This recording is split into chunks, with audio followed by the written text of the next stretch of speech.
ଧନ୍ୟ ତୁମେ ଦୟା ଶାନ୍ତ କାନ୍ତ ତୁମ କାୟା। ମୁକ ସାକ୍ଷୀ ହୋଇ ରହିଅଛ ଦେଖି ମୋ କଳିଙ୍ଗ ବୀରଙ୍କ ବୀରତ୍ୱର ଗାଥାକୁ ହୃଦୟରେ ତୁମେ ଚାପି ରଖି ଅଛ ସାଇତି।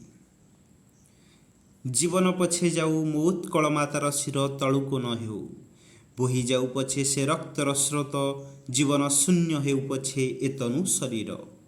ସେ ଆତତାୟୀକୁ ମୁଁ ପରାସ୍ତ କରିବି, ଉତ୍କଳ ମାତାର ଶିର ସଦା ଉଚ୍ଚରେ ରଖିବି।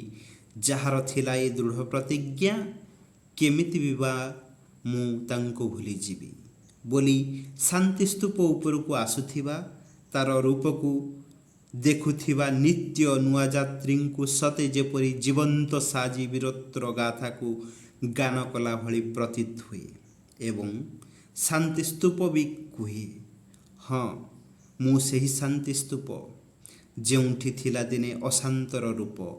ହଁ ମୁଁ ଆଜି ସିନା ଶାନ୍ତର ବାର୍ତ୍ତା ପ୍ରଦାନ କରୁଛି, ଦୀପତଳ ଅନ୍ଧାର ପରି ମୋର ଅଶାନ୍ତ ଭୂମିରେ ଶାନ୍ତର ବାର୍ତ୍ତା ପ୍ରଦାନ କରୁଛି।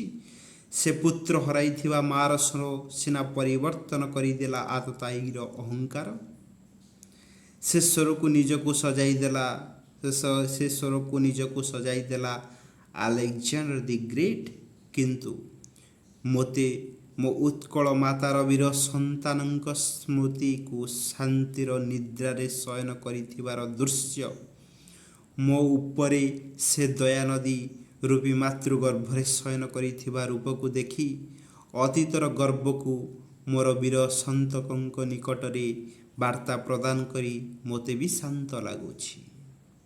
ହେ ବୀର ସନ୍ତାନମାନେ, ତୁମ ଅତୀତକୁ ନେଇ ଗର୍ବ କର, ଯେପରି କେହି କୁଦୃଷ୍ଟି ଦେବା ଆଗରୁ 100 ବାର ମୋ ବୀରଙ୍କ ବୀରତ୍ୱକୁ ଦେଖି ନତମସ୍ତକ ହୋଇ ରହିବ।